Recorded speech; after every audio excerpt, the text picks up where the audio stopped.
Povo de Deus, a graça e a paz do Senhor Jesus.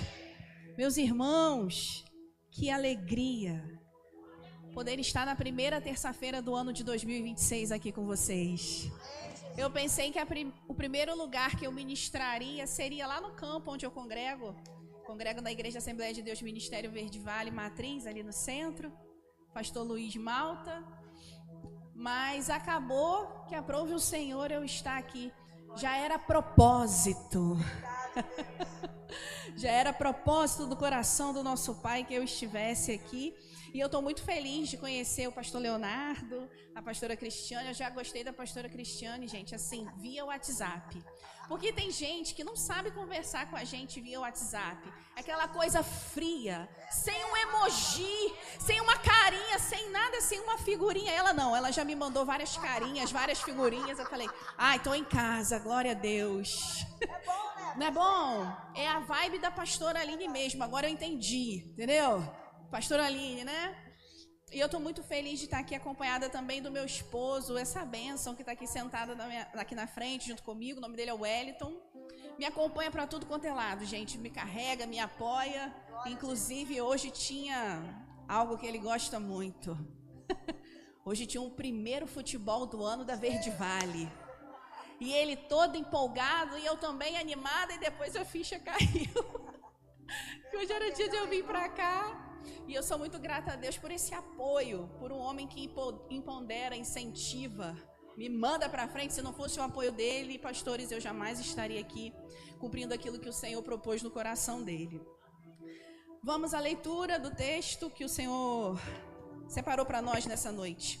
Livro de Atos, capítulo 1.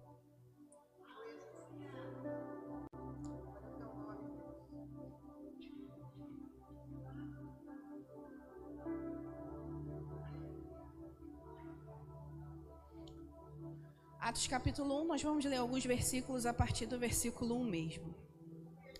Fiz o primeiro tratado, ó Teófilo, acerca de tudo que Jesus começou não só a fazer, mas a ensinar, até o dia em que foi recebido em cima, depois de ter dado mandamentos pelo Espírito Santo aos apóstolos que escolhera, aos quais também, depois de ter padecido, se apresentou vivo, com muitas provas infalíveis, sendo visto por eles por espaço de 40 dias, e falando das coisas concernentes ao reino de Deus. E estando com eles, determinou-lhes que não se ausentassem de Jerusalém, mas que esperassem a promessa do Pai, que disse ele, de mim ouvistes. Porque, na verdade, João batizou com água, mas vós sereis batizados com o Espírito Santo, não muito depois destes dias. Aqueles, pois, que se haviam reunido, perguntaram-lhe, dizendo, Senhor, restaurará tu neste tempo o reino a Israel? E disse-lhes, não vos pertence saber os tempos ou as estações que o Pai os estabeleceu pelo seu próprio poder, mas recebereis o poder do Espírito Santo, que há de vir sobre vós, e ser-me-eis testemunhas, tanto em Jerusalém, como em toda a Judéia e Samaria, e até os confins da terra. Aleluia! Você pode se assentar? Desde o final do ano passado, esse texto tem me abraçado. Sabe quando você se apega a um texto que o Senhor começa a falar com você ali e nunca mais você sai dele? É essa sensação que eu estou com relação a esse texto. Eu confesso que eu estava bem inclinada a falar sobre João Batista hoje, sobre o propósito lindo que envolve a família dele. E eu já até imaginei a gente cantando ele no final da mensagem, mas de repente ele parou de queimar. E o Senhor me trouxe esse texto de volta e eu quero compartilhar algumas coisas com vocês a respeito de propósito. Enquanto eu fazia a leitura e orava e pedia direção ao Espírito Santo, o que eu poderia ser útil, que ele gostaria de falar conosco nessa noite, eu me lembrei de um episódio. Eu não tenho uma memória muito boa não, irmãos, é por isso que eu sempre ando com o meu esbocinho. É melhor ler esboço do que falar heresia, não é? Gostaram, né?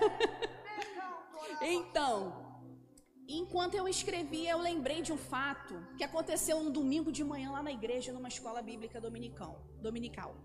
O pastor estava ministrando a aula, eu não lembro da aula, mas eu lembro que um obreiro, em um determinado intervalo da aula ali, uma oportunidade que ele teve de fala, ele perguntou para o pastor que lecionava: pastor, qual o propósito de vida do ser humano?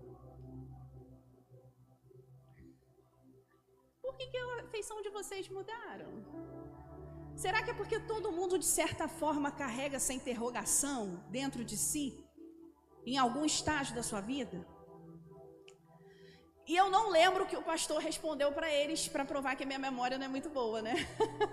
Mas eu lembro que eu sempre muito empolgada, participativa. Naquela época eu estava lendo aquele livro, Uma Vida com Propósito. Quantos conhecem esse livro? E eu toda animadinha virei para ele e respondeu: posso somar, irmão? O propósito da nossa vida é glorificar a Deus, é viver para Ele. Mas ele me olhou com um semblante de que a resposta não foi suficiente. Parecia que ali, irmãos, o ponto de interrogação permanecia na cabeça dele. E eu não o julgo, porque talvez se a gente ouvir essa frase de uma forma superficial, sem de fato conhecer o Deus a quem nós servimos, talvez não vai fazer muito sentido. Talvez você está visitando essa igreja hoje pela primeira vez. Talvez você é um amigo do Evangelho, você é um simpatizante, alguém que gosta muito do que acontece aqui, mas ainda de fato não mergulhou, ainda de fato não foi a um nível mais profundo, ainda de fato não conheceu Jesus da forma como Ele deseja ser conhecido por você. Então talvez essa resposta não seja suficiente para você também. Mas para mim, desde aquela época, essa resposta continua sendo suficiente. Sabe por quê, queridos? Porque eu vim dele, sou sustentada pela mão dele e vou voltar para ele. Ele me criou, ele te criou. E como o próprio autor do livro Uma Vida com Propósito fala no livro, nós não somos fruto de um acaso, nós não somos fruto de um acidente, nós não somos fruto de uma relação indesejada. Não. De forma alguma, eu e você somos um propósito do coração do Eterno. Eu sei que muitas vezes a gente passa por uns contextos familiares, por uns desafios na vida, que a gente se pergunta: meu Deus, será que realmente era para eu ter nascido? Será que realmente era para essa ser a minha família de origem? Será que realmente eu precisava passar por isso tudo? Mas eu preciso te dar uma notícia. Ainda que um contexto familiar muito difícil tenha te cercado, ainda que você esteja vivendo provas e desafios que muitas vezes te levam a querer desistir, eu preciso te alertar nessa noite: não desista, não pare, permaneça firme na presença de Deus, porque você não é um erro de cálculo, você é um propósito do coração dele. Ainda que você tenha ouvido de alguém: eu não te quis, eu não te desejei, você foi um acidente. Como alguém que eu conheço ouviu certa vez, isso ficou registrado na memória dessa pessoa, e eu vou falar com uma palavra mais chique: eu não te pari, eu te defequei. Ainda que você tenha ouvido essa palavra, eu preciso te dizer que no coração de Deus você sempre existiu. Então essa resposta sempre foi suficiente para mim. E acho que até o final dos meus dias ela vai me sustentar. Por muito tempo essa pergunta: qual é o propósito da vida? Qual é o sentido da vida? Qual é o meu propósito? Por que eu existo? Também passou pela minha mente.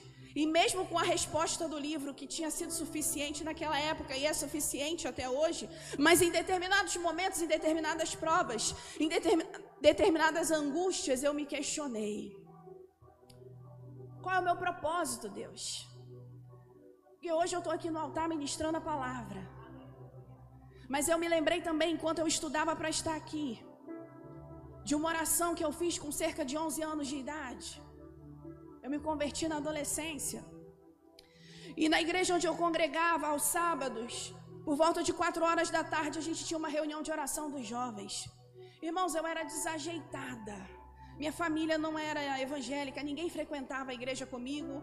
A princípio eu fui a primeira a me converter, mas para a honra e para a glória do Senhor, hoje eu e a minha casa servimos a Ele. E eu quero profetizar essa bênção sobre a tua vida também, em nome de Jesus. Mas por muito tempo a minha jornada foi sozinha ali, foi solitária, eu, o Senhor e os amiguinhos. Mas eu lembro que um dia numa reunião, enquanto eu via já os jovens tudo fluindo, sendo usado por Deus, encaixados no ministério, todo mundo com alguma vocação, com alguma habilidade, eu olhava e não me via em lugar nenhum.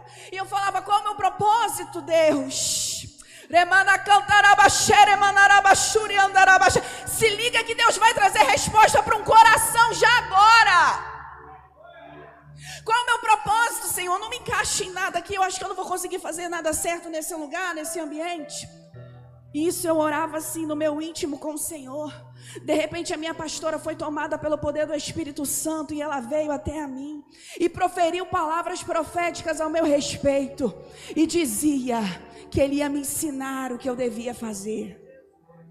Mas eu não comecei nessa oportunidade. Eu não comecei ministrando a palavra. Na verdade, eu comecei ministrando as crianças. Irmãos, eu já cuidei de criança. Eu já cuidei de jovens e adolescentes. Eu já fui ministra de louvor. Eu já cuidei de mulheres. E hoje estou como ministra da palavra. Sabe por quê? Porque eu entendi que propósito é se propor a fazer algo. A gente às vezes dificulta muitas coisas. Vamos simplificar nessa noite para você começar o seu 2026 destravando algumas áreas da sua vida, inclusive teu ministério. Ah, missionária, porque um dia Deus me disse que eu vou ser uma pregadora, mas tudo bem, então começa ministrando uma aula na escola dominical.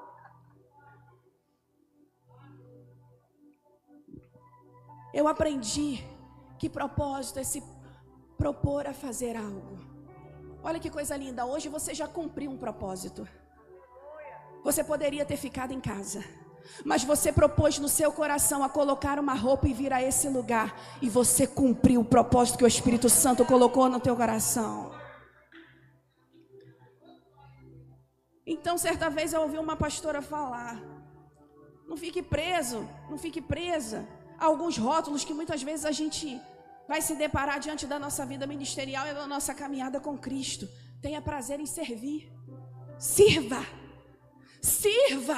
porque desde o momento que alguém me recebeu com uma placa lá na porta, até a pastora Cristiane que estava aqui, os ministros, quem orou pela minha vida, quem segurou o microfone, todos estavam inclusos no cumprimento de um propósito maior. Destrava o teu pensamento nessa noite em nome de Jesus. Esteja pronta para servir no que é preciso. E à medida que você serve, à medida que você segue uma jornada com propósito, o Pai vai te empurrando, o Pai vai te empurrando, o Pai vai te empurrando. Você vai avançando, você vai avançando.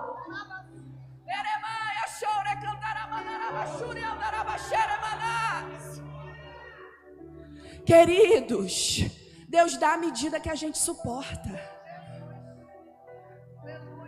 Deus dá a medida que a gente suporta. Quem é pai e é mãe aqui sabe. Não é todo nível de conversa que você pode ter com seu filho. É a medida da idade.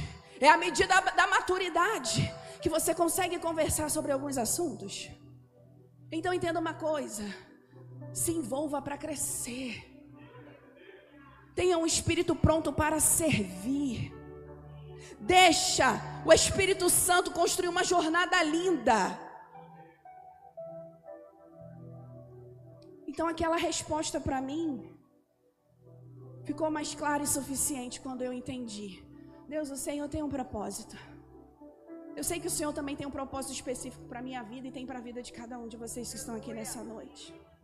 Mas existe um propósito maior. E esse propósito maior rege todos os propósitos. E de fato, se nós estamos aqui nessa noite, é para que o nome de Deus seja glorificado, seja conhecido em todo o mundo, em todas as nações, em todos os ouvidos.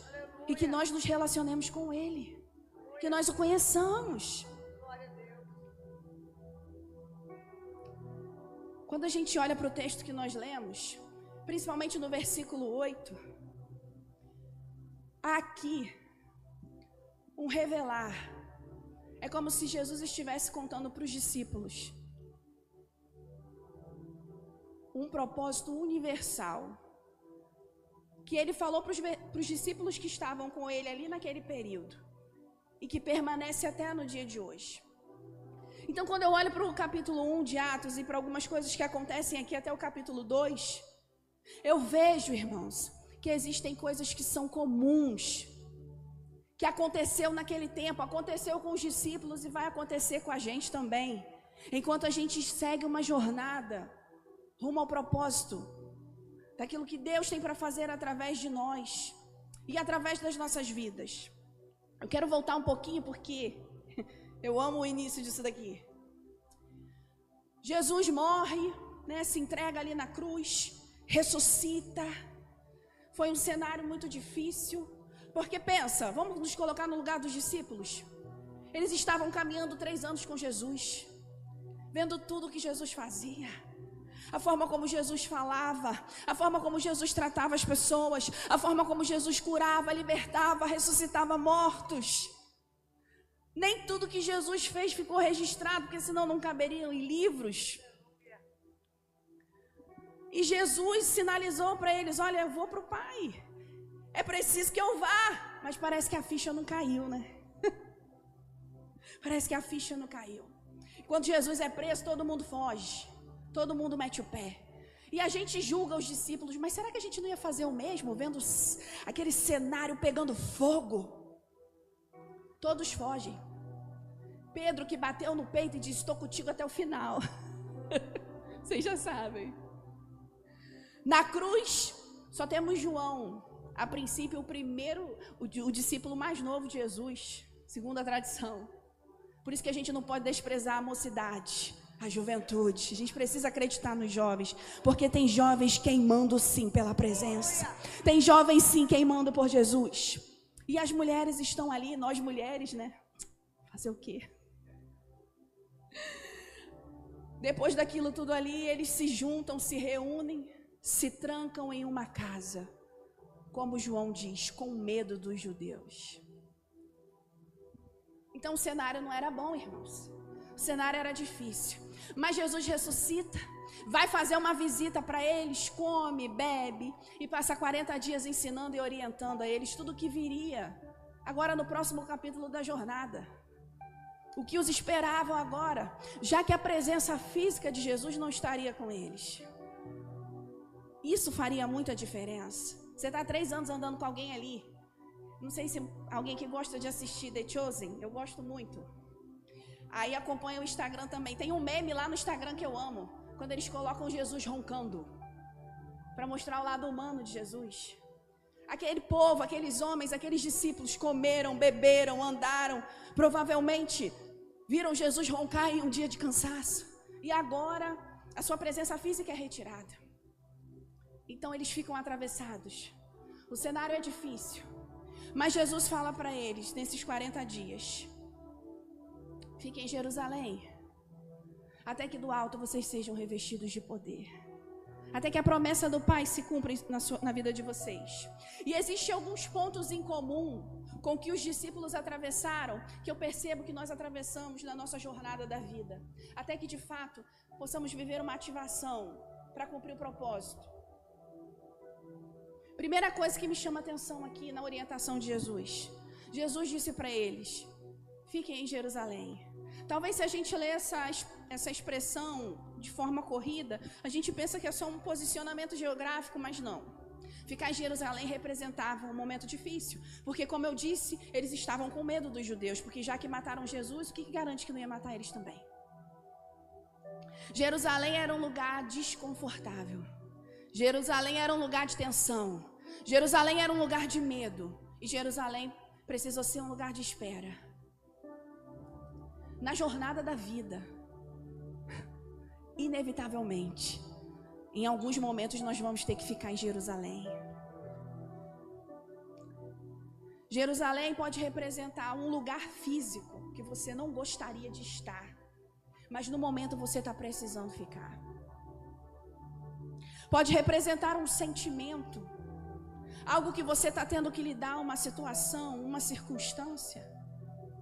Mas quando Jesus diz para os discípulos, fiquem em Jerusalém, não é porque Jesus queria torturá-los de forma alguma, mas porque Jerusalém era estratégica. Jerusalém era estratégica. Jerusalém tinha propósito. E muitas vezes, irmãos, a gente tem que suportar alguns momentos na nossa vida de dor, de medo e de espera, porque o sofrimento, Deus não usa o sofrimento só para nos punir, para nos corrigir, para algo desse tipo. Não, o sofrimento na mão de Deus é pedagógico. É para nos fazer crescer, é para nos dar resistência, é para nos fazer pessoas melhores, mais fortes, cristãos mais saudáveis. Então, quando ele fala para os discípulos, fiquem em Jerusalém, ele sabia que Jerusalém é estratégica. Porque como a gente já sabe, em Atos 2 a promessa vai se cumprir. O Espírito Santo vai descer. E nesse período Jerusalém estava lotada. Praticamente todas as nações da terra estavam representadas ali em Jerusalém. E quando os discípulos são cheios do Espírito Santo, todas as nações da terra têm a oportunidade de ver o que Deus fez na vida daqueles discípulos. Eu e você precisamos permanecer, esperar em algumas Jerusaléns que nos cercam, sabe por quê? Porque isso daqui não é sabor de mel, vigia, crente. Mas é porque algumas pessoas precisam ver o que Deus vai fazer na minha e na tua vida. Quando o Espírito Santo descer, quando o Espírito Santo revestir, quando o Espírito Santo encher, vai ter que ser ali em Jerusalém, que algumas pessoas vão ter que ver o meu antes e o meu depois. Eu não sei qual Jerusalém você está enfrentando no dia de hoje, mas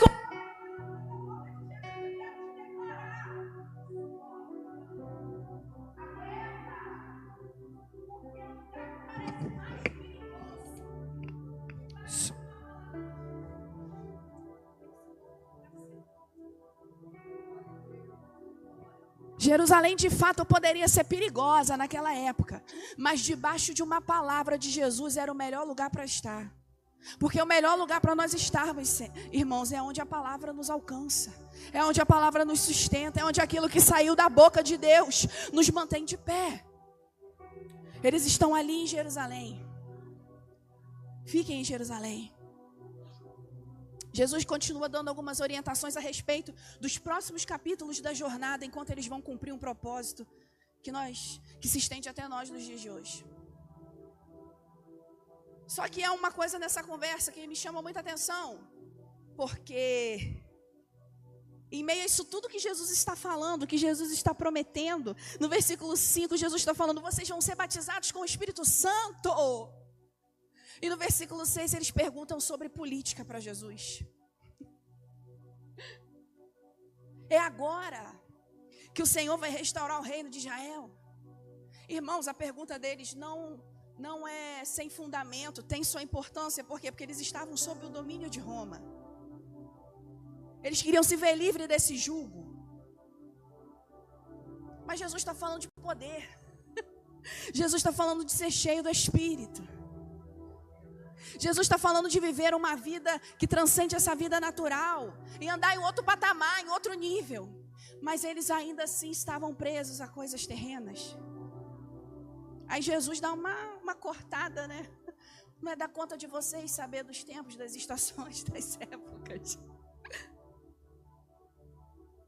E Jesus prossegue, dizendo, mas recebereis poder do Espírito Santo, que há de vir sobre vós, e ser-me-eis testemunhas, tanto em Jerusalém, como em toda a Judéia e Samaria, e até os confins da terra. 2026 é ano de eleição, irmão. Já tem gente pegando fogo aí. Já tem gente que ficou com as pazes até 2025. 2026 já não garante nada. A pergunta dos discípulos era relevante, mas Jesus mais uma vez vai frustrá-los e vai dizer, o que eu tenho para vocês não é a respeito de um governo humano, terreno, natural, falho. O que eu tenho para liberar sobre a vida de vocês é poder de Deus, é poder do Espírito Santo, que vai te levar a governar outros níveis de governo, que vai te levar a ministrar e a mudar sentenças, e a mudar quadros, e a mudar situações que o homem não pode Mas se você quer ter uma jornada com um propósito bem definido, que te sustente até dezembro e até o último dia da tua vida, você tem que estar preparado para Deus frustrar suas expectativas. Sabe por quê? Aqueles discípulos esperavam um Messias militar. Esperavam um Messias com uma espada. Esperavam um Messias com sede de guerra, com uma armadura. Pronto para fazer uma revolução armada. Mas chega Jesus. A espada dele é diferente. A espada dele é diferente. A forma como ele guerreia é diferente. E ele pega um nada como eu e você e libera esse poder, e libera essa palavra, e libera essa espada, aleluia, para se movimentar nesse tempo. Jesus frustrou as expectativas deles, irmãos. E aí aqui, né, Jesus está para subir, para ir definitivo para o Pai, para a glória. E mais uma vez eles perguntam sobre a temática, e mais uma vez Jesus frustra as expectativas deles. Se você quer viver o propósito que Deus tem para a tua vida, você tem que se preparar para ser frustrado por Ele. Porque Jesus não vai nos poupar de frustrar aquilo que vem para nos adoecer, que vem para nos paralisar, que vem para nos tirar do foco, que vem para nos tirar do verdadeiro objetivo. Mas eu tenho entendido uma palavra. Estou debaixo dessa palavra. Ele frustra as minhas expectativas, Leandro, mas Ele sempre cumpre as suas promessas. Então não importam as minhas expectativas. Não importa. Porque o plano dele é melhor. O plano dele é melhor. Aquilo que Ele propôs no coração dele, ao meu e ao seu respeito, é muito melhor do que aquilo que a gente acha que é bom. Do que aquilo que a gente planeja. Deixa Jesus te frustrar nessa noite. Você tem coragem? Tem. Você tem coragem de Deus mexer nos planos que talvez você sentou lá no dia 1º e fez tudo. Olha, Jesus, vai ser assim, vai ser assado. Janeiro vai ser assim, fevereiro vai ser assim, março vai ser assim. Você tem coragem? Tem coragem de deixar Jesus mexer nisso daí? E organizar do jeito dele? Organizar da maneira dele? Porque Jesus sustenta, Ele se responsabiliza por aquilo que Ele tem para nós, não pelas coisas que a gente inventa. Não pelas coisas que eu idealizo. E quantas vezes na minha imaturidade eu meti o pé, eu meti a mão, eu fui, tentei fazer coisas que eu achava que Deus estava comigo, mas Ele não estava. Era só meu propósito, não era nosso propósito. Jesus frustrou os discípulos e fez uma promessa muito maior e muito melhor, mas naquela hora eles ainda não tinham, irmãos, a sensibilidade suficiente para perceber o que Jesus estava prometendo para eles. Em nome de Jesus, que você não comece esse ano sem sensibilidade para discernir o que o Espírito Santo está falando com você. Que eu não comece esse ano sem sensibilidade de discernir a voz do meu amado. Dali em diante, Jesus é assunto aos céus e eles se juntam. Eles se reúnem para aguardar o cumprimento da promessa. Isso fala tanto comigo, principalmente nos últimos dias. Parece que eu virei 25 e 26 com isso muito latente. Porque o texto diz, se a gente continuar lendo, que eles se juntaram. Homens e mulheres, os discípulos de Jesus, se juntaram. Versículo 14. Todos estes perseveravam unanimemente em oração, súplicas com as mulheres e Maria, mãe de Jesus, e com seus irmãos. Aquele povo se junta para orar. Aquele povo se junta para buscar. Aquele povo se junta porque o propósito universal ali é o mesmo. Depois que o Espírito descesse sobre a vida deles, eles nunca mais seriam os mesmos. Eles sairiam de discípulos para testemunhas. Porque o discípulo aprende. Mas testemunha aqui no original quer dizer Marte. E a gente sabe bem o que é um mártir, né? Alguém que está disposto a morrer por uma causa ou por alguém. E se a gente olha para a história dos discípulos, se eu não me engano, praticamente todos foram mártires. O próprio Pedro, há uma história na tradição, não é bíblico, mas na tradição judaica diz que entraram na cidade para pegar Pedro, para matá-lo. E disse que ele foi, passou de largo por uma porta. Aí uma voz fala ao seu ouvido assim: vai me negar de novo? E diz a tradição, tá, irmãos? Mas acho pertinente porque os judeus, eles armazenam muita coisa, né? A tradição diz que ele volta e pede para ser crucificado de cabeça para baixo, porque ele não era digno de ser crucificado como o Senhor dele. Só João, o jovem João, foi quem morreu de morte morrida. Morte natural. Depois que o Espírito Santo enchesse a vida daqueles homens e daquelas mulheres, eles não seriam somente aprendizes, alguém que acompanha um mestre, mas agora eles seriam testemunhas. Ninguém ia poder amordaçar a boca daqueles homens e daquelas mulheres que estavam com Jesus. Ninguém ia impedir de falar aquilo que eles viram com os seus próprios olhos e ouviram com os seus próprios ouvidos. Então eles se juntam ali por causa do propósito, por causa da direção de Jesus, e isso falou tanto comigo. Porque os seus relacionamentos importam, irmãos, para você viver uma vida com propósito, para você viver uma jornada com propósito. A mesa que você senta importa, quem você ouve importa, o que entra nos seus olhos importa. O Espírito Santo bradava dentro de mim: diga, meu povo, limpe as suas mesas ou se levante de algumas. Porque se levantar de algumas mesas, irmãos, às vezes é difícil pra caramba, tá? Porque aparentemente, é gente boa, é até cristão. E você olha assim, não tem um pecado ali, Senhor. Mas o Senhor fala: não vai somar para o teu propósito. Porque tem gente, irmãos, que muitas vezes senta, come e bebe com a gente, mas não consegue discernir o que o céu está fazendo na nossa vida. E é tão difícil a gente renunciar a pessoas que a gente ama, às vezes. Difícil, né? Renunciar a pessoas que a gente ama, um certo nível de intimidade, de profundidade, porque naquele momento ali elas não vão somar com o que Deus tem para a nossa vida. Sabe, eu não estou nem falando de inveja não, porque é muito fácil a gente se livrar de um invejoso, de um perseguidor, de uma pessoa desagradável. Mas é difícil quando o Espírito Santo fala assim: filha, se você continuar partilhando isso com ele ou com ela, ele não acompanha mais o que eu estou fazendo na tua vida.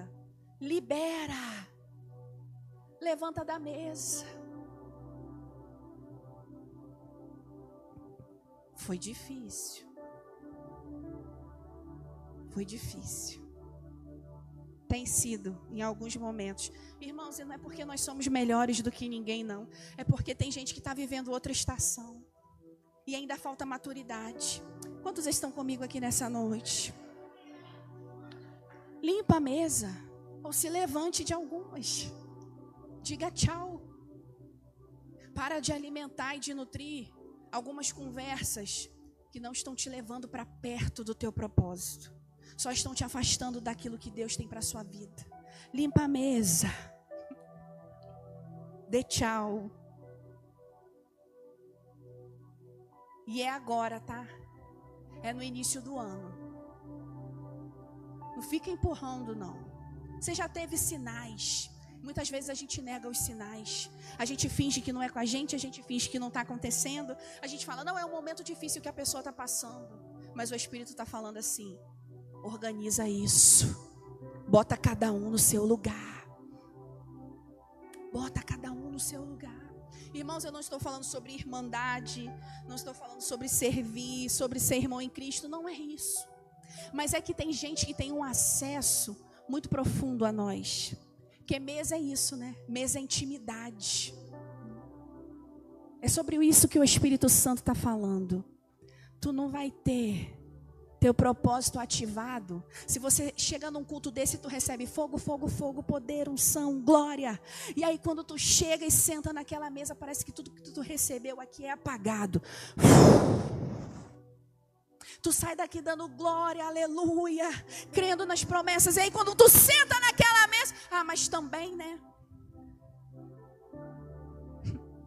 Mas também, e fulano de tal que não dão jeito nele, que não dão jeito nela, que fazem vista agora. Começa a minar teu coração com palavras que te afastam do propósito.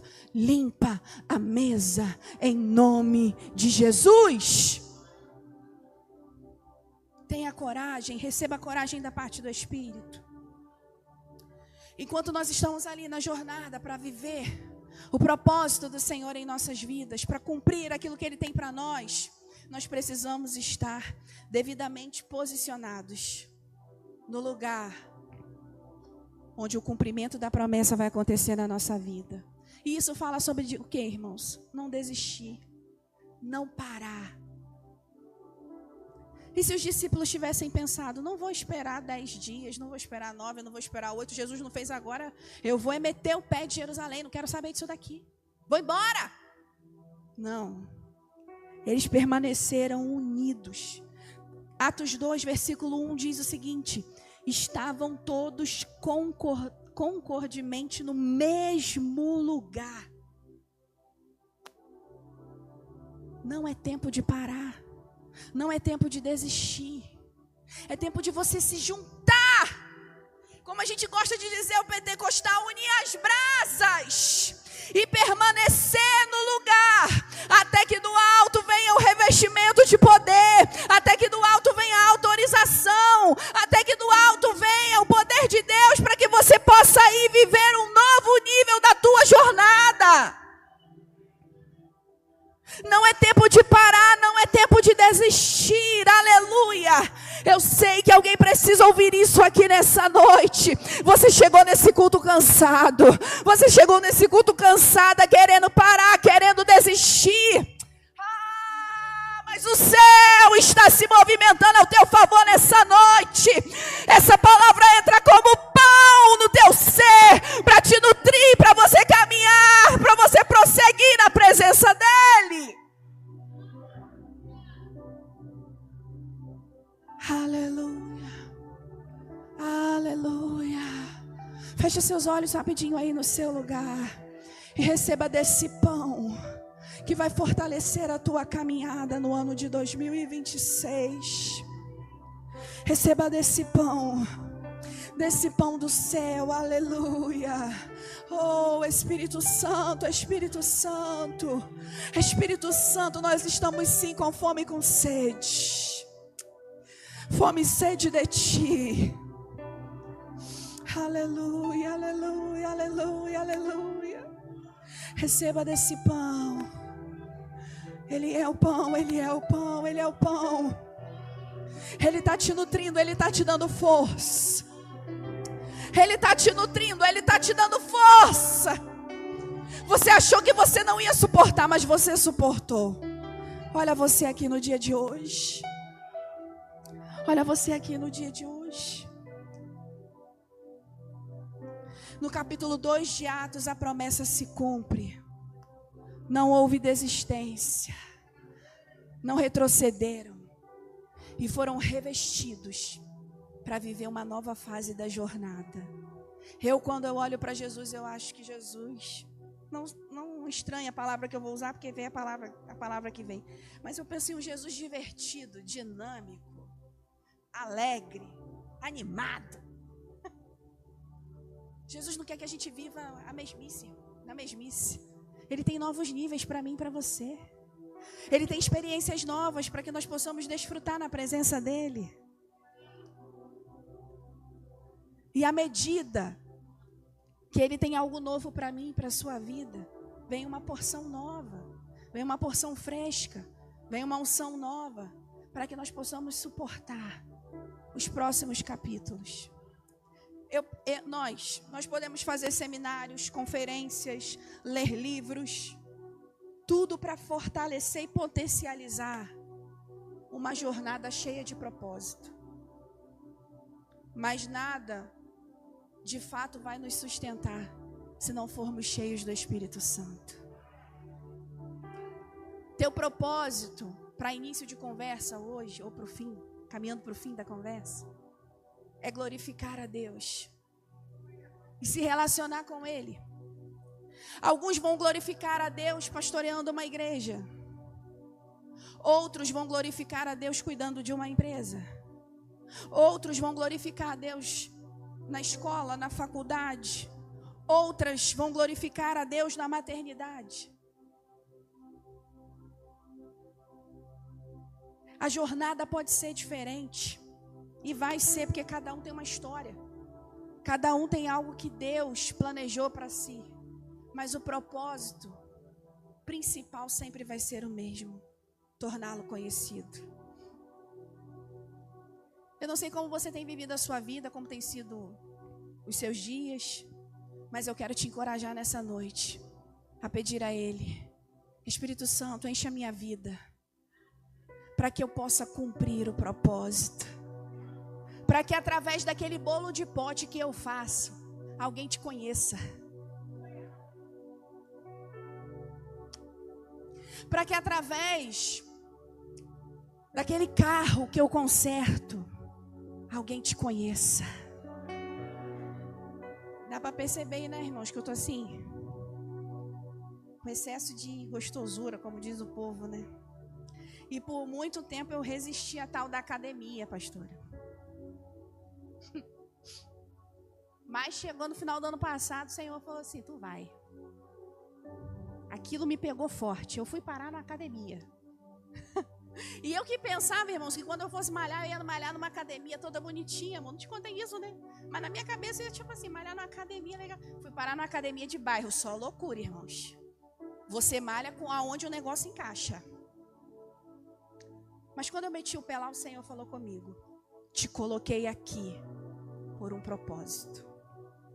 E o meu propósito parou na minha frente no primeiro dia que eu entrei naquela academia.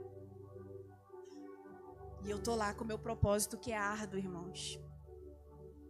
Mas ontem o meu propósito já queria até desabafar comigo. E olha que a gente nem se conhece ainda. Eu, ô glória a Jesus. Tá entendendo? Outra coisa que o Espírito Santo falou, só uma cutucadinha. Tô te colocando na academia para mostrar que uma mulher santa, uma mulher separada de Deus pode malhar sem sensualizar. Falei. E eu tiro minha fotinha, porque dizem que se você não tirar sua foto, não emagrece nem cresce, né? Acho que o povo deve olhar e falar assim: gente, aquela menina redonda tirando foto. Tiro, quase todo dia. E não tem nada a ver com o meu propósito. Você entende que você existe por um propósito muito maior, fazê-lo conhecido? E que as coisas que estão acontecendo em torno da tua vida também vão ser direcionadas para Ele, mas sempre vão apontar para esse propósito. Eu queria muito pregar sobre João, porque eu amo a história de João, Zacarias, Isabel. Mas para resumir, o que se encaixa da história de João aqui perfeitamente, é que quando Deus dá a João para Zacarias e Isabel, irmãos, um casal de idoso, que com certeza não orava mais para ter filho, porque o negócio já nem acontecia mais ali. Aquele fogo já estava apagado. Só o fogo do sacerdócio que ainda estava aceso, irmãos. E João nasce, e aquele casal é presenteado com aquela bênção. Não foi para nutrir o ego de Zacarias e Isabel e tirar a vergonha deles, não. Não. João nasceu para ser uma resposta para uma geração. João nasceu para ser uma dobradiça entre o Antigo e o Novo Testamento. Jesus vai fazer coisa na minha e na tua vida que não é para trazer resposta ao nosso ego. Ele tem prazer em nos ver felizes, tá? Mas não é para responder ao nosso ego. Enquanto Ele alegra o nosso coração, Ele vai estar movimentando algo muito maior no plano da salvação do mundo através da minha e da sua história. Ai, eu sinto graça dele aqui nessa noite, aleluia. porque é uma noite de resposta, mas também é uma noite que o Senhor nos convida a preservar a essência do propósito.